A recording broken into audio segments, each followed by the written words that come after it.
حابیل اور قابیل کا واقعہ۔ یہ اس وقت کا واقعہ ہے جب روئے زمین پر انسانی زندگی ابتدائی حالت میں تھی اور حضرت حوا کے بطن سے ایک لڑکا اور ایک لڑکی پیدا ہوتے تھے۔ ایک ساتھ پیدا ہونے والے لڑکے اور لڑکی کا نکاح دوسری مرتبہ پیدا ہونے والے لڑکے اور لڑکی کے ساتھ کر دیا جاتا تھا۔ حابیل اور قابیل یہ دونوں حضرت آدم علیہ السلام کے بیٹے ہیں۔ جب یہ جوان ہوئے تو دستور کے مطابق حضرت آدم علیہ السلام نے قابیل کا نکاح غازہ کے ساتھ جو حابیل کے ساتھ پیدا ہوئی تھی کرنا چاہا، تو قابیل اس بات پر رضامند نہیں ہوا کیونکہ اکلیمہ غازہ کے مقابلے میں زیادہ خوبصورت تھی جو قابیل کے ساتھ پیدا ہوئی تھی۔ حضرت آدم علیہ السلام نے قابیل کو سمجھایا کہ یہ اللہ کا حکم ہے، لہٰذا تم اس بات کو مان لو، اکلیمہ تمہارے ساتھ پیدا ہوئی ہے اس لیے وہ تیری بہن ہے، اس کے ساتھ تیرا نکاح نہیں ہو سکتا، مگر قابیل اپنی بات پر اڑا رہا۔ بالآخر حضرت آدم علیہ السلام نے ان دونوں بھائیوں کو حکم دیا کہ دونوں اپنی اپنی قربانی اللہ کے حضور میں پیش کرو، جس کی قربانی مقبول ہو گئی وہی اکلیمہ سے نکاح کا حقدار ہوگا۔ اس زمانے میں قربانی کی مقبولیت کی علامت یہ تھی کہ لوگ اپنی قربانیاں پہاڑ پر رکھ دیتے تھے اور آسمان سے آگ آ کر انہیں کھا جاتی تھی، جلا کر ختم کر دیتی تھی۔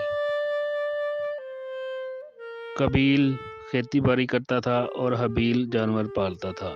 چنانچہ قابیل نے گندم کی بالیاں اور حابیل نے ایک خوبصورت موٹا تازہ مینڈک قربانی کے لیے ایک پہاڑ پر رکھ دیا اور اللہ سے دعا مانگی، یا الہی ہماری قربانی کو قبول فرما۔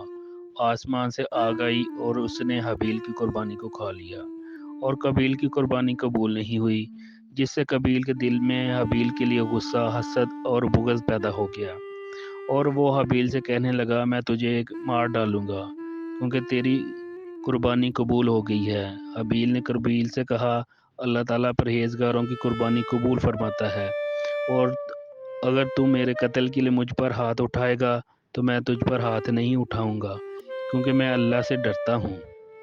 قربانی دے کر دونوں بھائی حضرت آدم علیہ السلام کے پاس آئے۔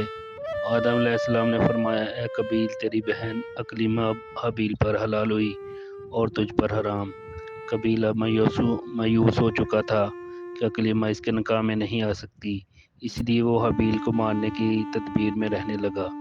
اس دوران آدم علیہ السلام جب مکہ چلے گئے تو ایک دن قابیل نے دیکھا کہ حابیل سو رہا ہے تو سوچنے لگا کہ اسے کس طرح سے ماروں، کیونکہ اس زمانے تک کسی نے کسی کو نہیں مارا تھا۔